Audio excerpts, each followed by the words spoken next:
বিসমিল্লাহির রহমানির রহিম। সূরা আল বাকারা। আলিফ লাম মিম। সেই কিতাব যাতে কোনো সন্দেহ নেই পথ প্রদর্শনকারী পরহেজগারদের জন্য, যারা অদেখা বিষয়ের উপর বিশ্বাস স্থাপন করে এবং নামাজ প্রতিষ্ঠা করে, আর আমি তাদেরকে যে রুজি দান করেছি তা থেকে ব্যয় করে, এবং যারা বিশ্বাস স্থাপন করেছে সেসব বিষয়ের উপর যা কিছু তোমার প্রতি অবতীর্ণ হয়েছে এবং সেসব বিষয়ের উপর যা তোমার পূর্ববর্তীদের উপর অবতীর্ণ হয়েছে, আর আখিরাতকে যারা নিশ্চিত বলে বিশ্বাস করে তারাই নিজেদের পালনকর্তার পক্ষ থেকে সুপথ প্রাপ্ত, আর তারাই যথার্থ সফলকাম। নিশ্চিতই যারা কাফের হয়েছে তাদেরকে আপনি ভয় প্রদর্শন করুন আর নাই করুন, তাতে কিছু যায় আসে না, তারা ঈমান আনবে না।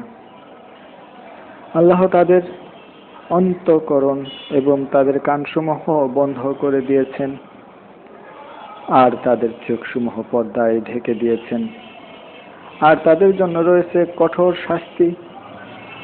আর মানুষের মধ্যে কিছু লোক এমন রয়েছে যারা বলে, আমরা আল্লাহ ও পরকালের প্রতি ঈমান এনেছি, অথচ আদৌ তারা ঈমানদার নয়।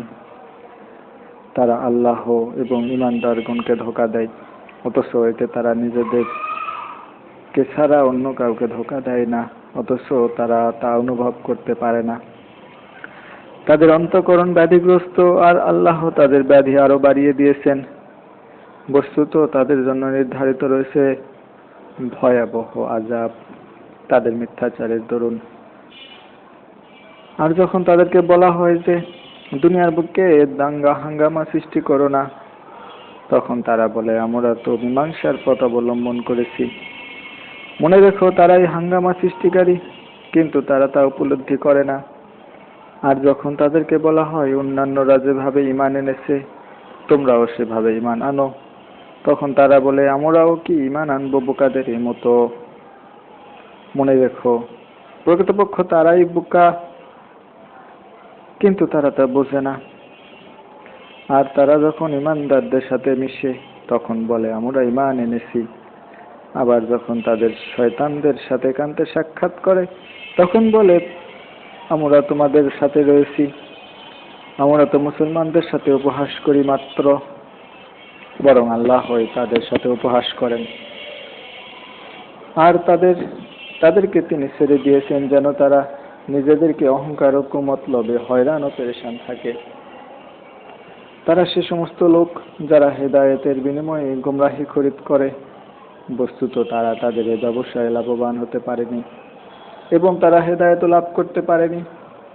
তাদের অবস্থা সে ব্যক্তির মতো যে লোক কোথাও আগুন জ্বালালো এবং তার চারদিককার সবকিছুকে যখন আগুন স্পষ্ট করে তুলল, ঠিক এমনই সময় আল্লাহ তার চারিদিকের আলোকে উঠিয়ে নিলেন এবং তাদেরকে অন্ধকারে ছেড়ে দিলেন। ফলে তারা কিছুই দেখতে পায় না, তারা বধির মুখ এবং অন্ধ, সুতরাং তারা ফিরে আসবে না। আর তাদের উদাহরণ সেসব লোকের মতো যারা দুর্যোগপূর্ণ ঝড়ো রাতে পথ চলে, যাতে থাকে আধার, গর্জন ও বিদ্যুৎ চমক। মৃত্যুর ভয়ে গর্জনের সময় কানে আঙ্গুল দিয়ে রক্ষা পেতে চায়, অথচ সমস্ত কাফিরই আল্লাহ কর্তৃক পরিবেষ্টিত। বিদ্যুৎ আলোকে যখন সামান্য আলোকিত হয় তখন কিছুটা পথ চলে, আবার যখন অন্ধকার হয়ে যায় তখন ঠায় দাঁড়িয়ে থাকে। যদি আল্লাহ ইচ্ছা করেন তাহলে তাদের শ্রবণ শক্তি ও দৃষ্টিশক্তি ছিনিয়ে নিতে পারেন। আল্লাহ যাবতীয় বিষয়ের উপর সর্বময় ক্ষমতাশীল। বিসমিল্লাহ।